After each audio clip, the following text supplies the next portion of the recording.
Assalamualaikum warahmatullahi ta'ala wabarakatuh. Kumusta mga bata? Oras na naman ng ating talakayan para sa Araling Panlipunan sa ikalimang baitang. Ako si Teacher Nakisha Dibagalan ng Amay Pakpak Central Elementary School ng Marawi City Division. Sa mga nakaraang aralin, napag-aralan na natin ang pamumuhay ng mga sinaunang Filipino bago pa man dumating ang mga mananakop.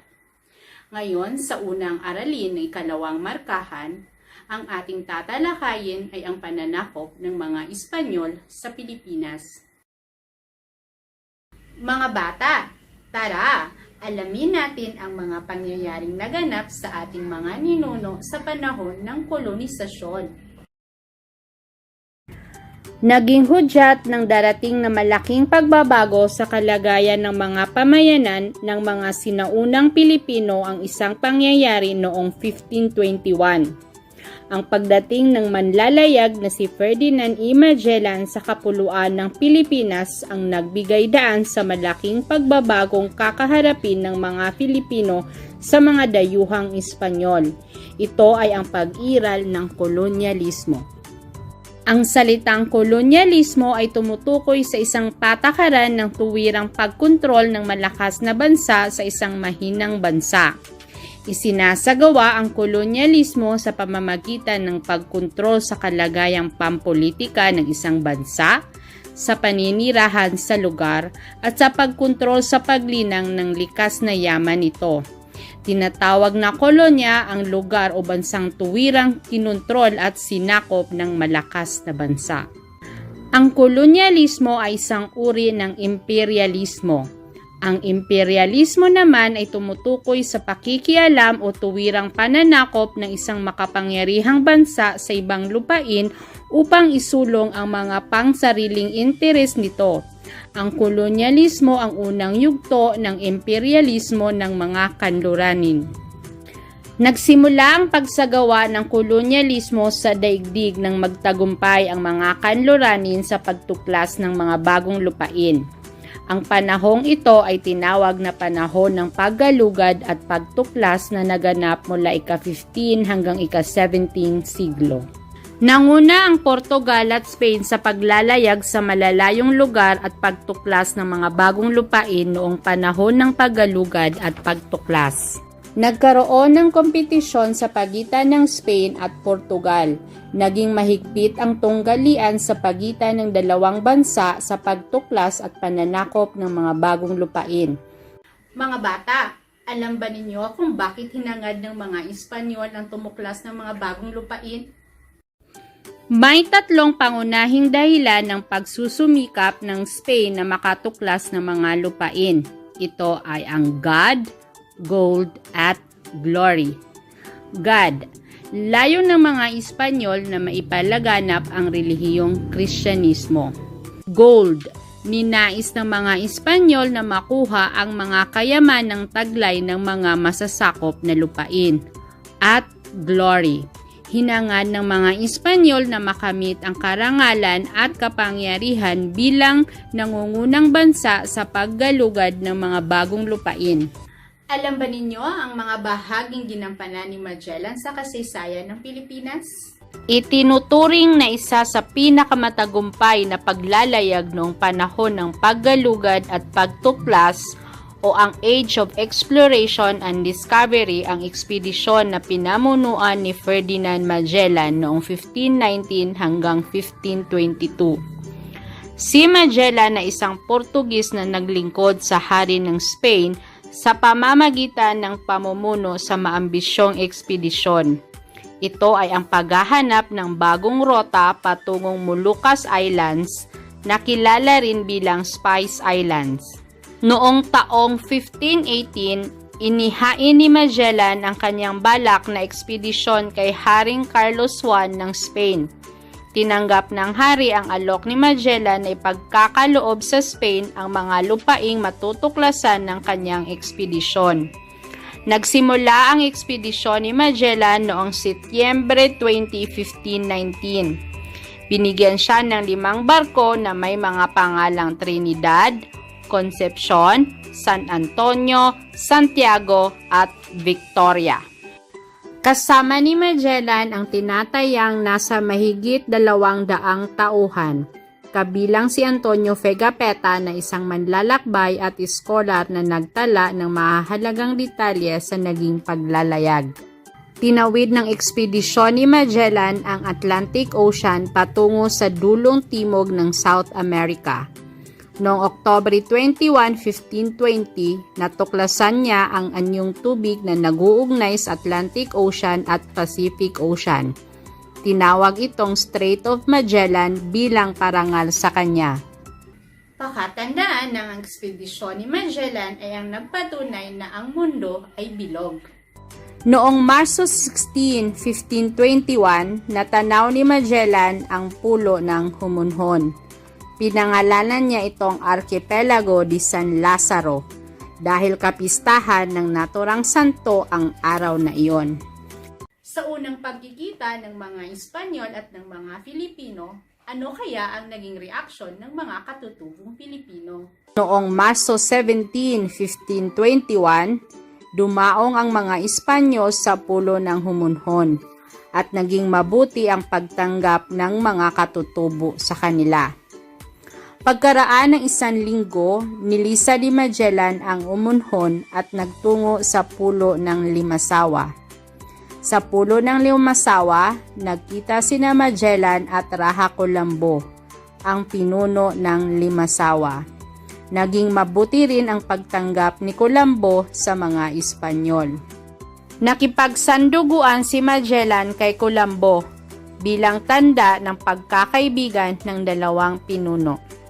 Noong Marso 31 ng parehong taon, pinaniniwala ang ginanap ang kauna-unahang misa sa Limasawa sa pangunguna ni Padre Pedro de Valderrama. Hindi nagtagal ang mga Espanyol sa Limasawa. Noong Abril 7, dumaong ang mga barko ni Magellan sa Cebu.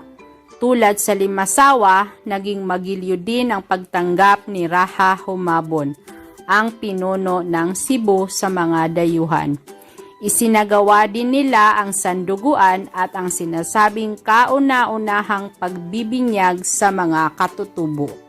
Naging palakaibigan ang mga katutubong pinunong nakilala ni Magellan maliban sa pinuno ng Mactan na si Lapu-Lapu. Dahil sa paghimok ng isang katutubong pinuno na si Sula na kalabanin ng mga Espanyol si Lapu-Lapu, isinagawa ng mga dayuhan ang paglusob sa Mactan. Umaga ng Abril 27, 1521, sinalakay ng mga Espanyol ang Mactan. Magiting na lumaban sa mga dayuhan ang mga katutubo sa Mactan. Sa huli, nagwagi si Lapu-Lapu at ang mga taga-Mactan laban sa mga Espanyol. Nasawi si Magellan dahil sa pagtama ng kanyang ulo, braso at binti sa mga panang may lason sa dulo. Nagbunyi ang mga katutubo sa kanilang tagumpay. Bilang huling ganti, sinunog nila ang barkong Concepcion. Tumakas naman ang mga Espanyol na nakaligtas sa labanan sa Mactan. Sa pagkasawi ni Magellan sa labanan sa Mactan, ipinagpatuloy ng mga Espanyol ang kanilang paglalayag. Narating nila ang Moluccas at nakipagpalitan ng produkto para sa hinahangad ng mga pampalasa. Sa pag-alis sa Moluccas, ang barkong Victoria na lamang ang naglayag sa pamumuno ni Juan Sebastian Elcano. Hindi natapos sa ekspedisyon ni Magellan ang hangarin ng Spain sa pagtuklas ng mga lupain. Nagpadala pa ng iba't ibang ekspedisyon ang hari ng Spain. Noong taong 1525, sa pamumuno ni Juan Garcia at Joffre de Loaiza, dala ang 5 barko, naglayag ang ekspedisyon patungong Silangan. Nasawi sa isang karamdaman si Loaiza kung kaya't ipinagpatuloy ito ni Elcano at Alonso de Salazar, ngunit sila man ay nasawi rin. Sa pamumuno ni Martin Iñiguez de Carquisano, nakarating ang ekspedisyon sa Mindanao hanggang sa Moluccas. Dito siya dinakip ng mga Portuguese at naging bihag. Noong 1527, sa pamumuno naman ni Alvaro Saavedra Siron, Ipinadala ni Haring Carlos I ng Spain at nakarating lamang sa Surigao ng Mindanao. Sa tangkang pagbabalik ni Saavedra sa Spain, siya ay nagkasakit at namatay. At noong 1542, sa pamumuno ni Roy Lopez de Villalobos, nagsimula ang ekspedisyon ni Villalobos sa Mexico. Pagkaraan ng 3 buwang paglalayag, nakarating ang ekspedisyon sa Mindanao. Sa kanyang ekspedisyon, pinangalanan ang Leyte bilang Filipina bilang parangal kay Felipe na susunod na hari ng Spain. Paglaon, ito na ang ipinangalan sa buong kapuluan. Naluklok sa trono ng Spain si Haring Felipe II at naging masigasig na sakupin ang kapuluan sa silangan na ipinangalan sa kanya. Dahil dito, itinalaga niya si Miguel Lopez de Legazpi, isang opisyal ng Mexico na pangunahan ang ekspedisyong pabalik sa Pilipinas. Naging katuwang ni Legazpi ang praile na si Andres de Ordanita. Ito ay dahil nakarating na si Ordanita sa Pilipinas sa panahon ng ekspedisyon ni Loaiza. Nagsimula ang paglalayag ni Legazpi sa Navidad, Mexico noong November 19, 1564. Tinawid ng mga Espanyol ang Pacific Ocean hanggang sa makarating sa Samar noong Pebrero 13, 1565. At noong Marso 16, 1565 naman ay nakipagsanduguan si Legazpi kay Sikatuna na pinuno ng Bohol. Noong Abril 27, 1565, nakarating si Legazpi sa Cebu. Nagsimulang magtatag ng mga pamayanang Espanyol si Legazpi sa Cebu matapos ang labanan sa pagitan ng mga dayuhan at ng mga Cebuano. Nabigo ang mga Cebuano dahil sa higit na makabago ang mga sandata ng mga Espanyol. Tinakda ni Legazpi ang Cebu bilang kauna-unahang pamayanang Espanyol sa Pilipinas. Pinangalanan niya itong La Villa del Santísimo Nombre de Jesus. Sunod na nagtayo ng mga pamayanan si Legazpi sa Panay noong 1569. Sinundan ito ng pagtatag ng pamayanan sa Masbate, Ticao, Borias, Mindoro, Mamburao at Albay. Matapos ito, naghanda si Legazpi upang sakupin ang Maynila. Itinalaga niya si Martin de Goiti bilang pinuno ng pwersang Espanyol sa Maynila.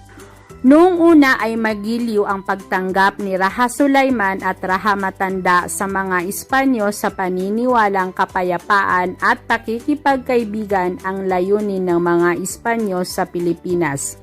Sa huli ay nauwi ang kanilang pagkakaibigan sa labanan. Nagtagumpay ang mga Espanyol laban sa mga tao sa Maynila noong Mayo 19, 1571. Dahil dito, tuluyan nang napasailalim ang Maynila sa pamamahala ng mga Espanyol.